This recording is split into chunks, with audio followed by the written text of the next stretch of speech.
The Lord be with you. And with your spirit. A reading from the Holy Gospel according to Saint Luke. Glory to you, O Lord. Jesus said to his disciples, "When you see Jerusalem surrounded by armies, know that its desolation is at hand. Then those in Judea must flee to the mountains. Let those within the city escape from it, and let those in the countryside not enter the city. For these days are the time of punishment, when all the scriptures are fulfilled. Woe to pregnant women and nursing mothers in those days, for a terrible calamity will come upon the earth, and a wrathful judgment upon these people. They will fall by the edge of the sword, and be taken as captives to all the Gentiles. And Jerusalem will be trampled underfoot by the Gentiles, until the times of the Gentiles are fulfilled. There will be signs in the sun, the moon, and the stars, and on earth nations will be in dismay, perplexed by the roaring of the sea and the waves.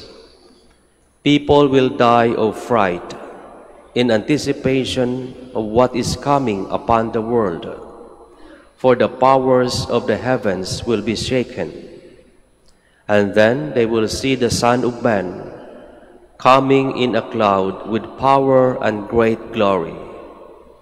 But when these signs begin to happen, stand erect and raise your heads, because your redemption is at hand." The Gospel of the Lord. Praise to you, Lord Jesus Christ. Please be seated.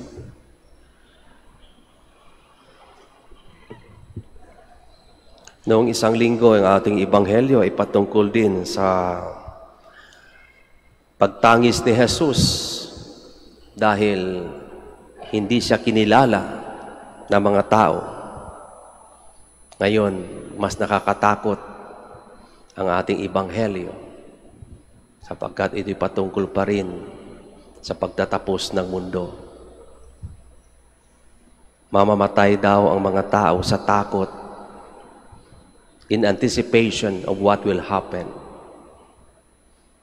Di ba ngayon, marami ng kalamidad ang ating nasasaksihan.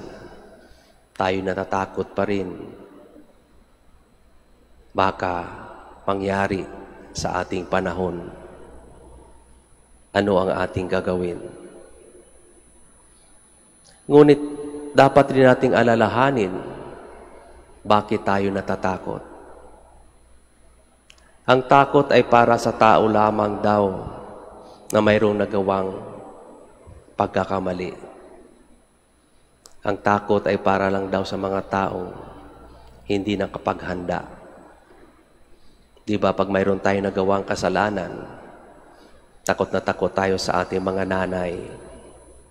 Baka tayo ay papaluin, pipingutin. Pag may nagawa tayong krimen, takot na takot tayo sapagkat alam nating tayo paparusahan.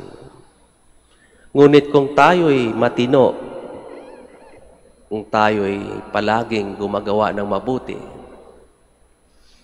bakit tayo natatakot? Kung tayo'y sumusunod sa kalooban ng Diyos, bakit tayo matatakot? Tutuparin ng Panginoon ang kanyang pangako. Hindi tayo mapapahamak hanggat tayo'y naniniwala at sumusunod sa kanyang kalooban. Kahit nga si Propeta Daniel sa ating unang pagbasa ay niligtas at nagbago ang isip ng hari dahil sa pinakita ng Panginoon sa pagligtas kay Daniel. Ganon din ang ating mararanasan. At sa palagay ko'y naranasan na rin natin sa ating personal na buhay kung paano tayo iniligtas ng Panginoong Diyos. Kung paano pinakinggan ng Panginoon ang ating mga dasal nung tayo'y nahaharap sa matinding pagsubok, sa matinding takot ng buhay. Kaya sinasabi sa ating huling bahagi ng Ebanghelyo, ipanatag niyo ang inyong kalooban kapag tayo'y gumagawa ng mabuti, kapag tayo nasa panig ng katotohanan, nasa panig ng Diyos, walang mangyayaring masasama sa atin. Ang mga nabanggit sa ating nabasang Ebanghelyo ay maranasan lamang ng mga taong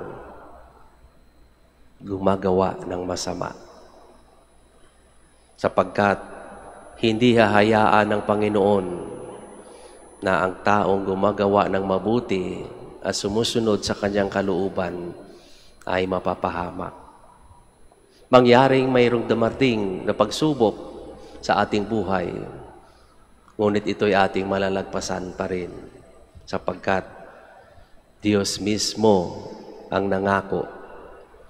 Hanggat kayo'y naniniwala, hanggat kayo'y sumasampalataya sa Panginoong Diyos, gagawin niya ang lahat para hindi tayo mapapahamak. Kaya ang lahat ng ito ay mangyayari, ngunit sa isang taong matino, sa isang taong gumagawa ng mabuti, ito'y ating malalagpasan, ito'y inyong malalagpasan, sapagkat tayo'y sasamahan ng Diyos upang hindi tayo mapapahamak. Ipanatag natin ang ating kalooban at patuloy tayong gumawa ng kabutihan upang ating mararamdaman na mayroon tayong kasama ang Diyos na makapangyarihan.